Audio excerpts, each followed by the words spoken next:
For people that don't understand what blockchain is, why is this a revolution? Yeah, I kind of hit on that a minute ago about it can't be stopped, and that's a really big piece to it.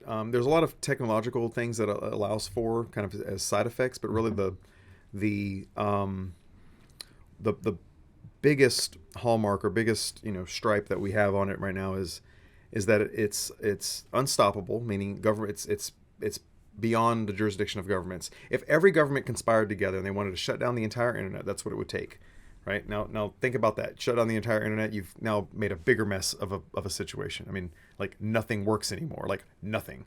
And even then, you still have backup systems. You've got guys that have ham radios that could basically keep the blockchain going. It would require two people with these little computers that are about this big, even smaller, in a closet running, and the network still kind of keeps a heartbeat.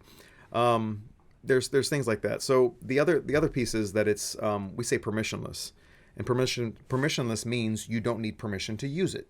You can literally walk up to the blockchain and just use it. Now there's some technical pieces there. You can't just walk up to it. You have to know how to. But we have those things. We've got systems that are pretty resilient now that can't be taken down. And so anybody from Venezuela or Cuba or North Korea can always put a transaction onto the blockchain. And they are. And they are, yeah. I mean, because the amount of bandwidth it doesn't take like broadband. It doesn't take a 200 megabit connection to like send the stuff up there. You need like a ham radio where you can like that kind of stuff, and you can get these transactions out, and that's what makes it really, really powerful.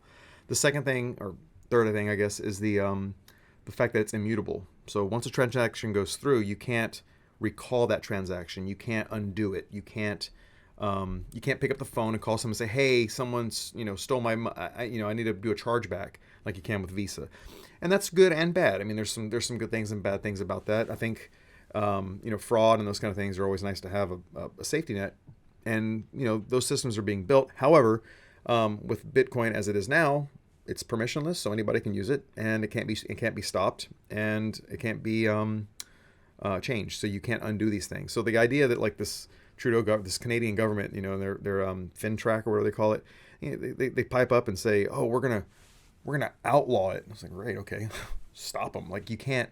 How do you? We were talking about prohibition earlier. Right. How do you stop people from drinking in their garage? Yeah, I mean, how do you can put a law against that, but like, how do you actually enforce it and stop it? You can't. And in fact, what happens is there's a really cool thing called the Barbra Streisand effect. And if you know how to look for this thing, it's you can kind of play history out in front of you.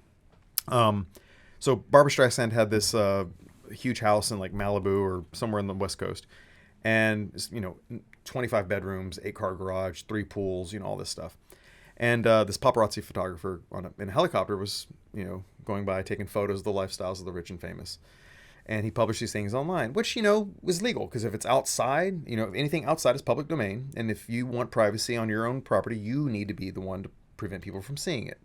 So was it ethical? Yeah, it was invasion of privacy. Like, I mean, like peeking over your neighbor's fence, it's an invasion of privacy. Like, don't do, but the courts are going to be on your side for peeping on that.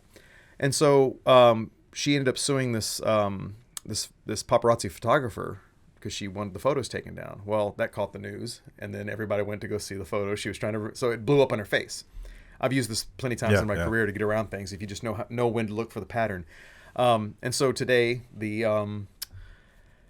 Canadian government and FinTrack, or whatever they call it, comes out and says these 32 addresses are banned, right? Well, dude, everybody that had like a little bit of Bitcoin sitting around was like, yeah, I'll throw $25 at them just to kind of put the screws to them, and you can't stop me.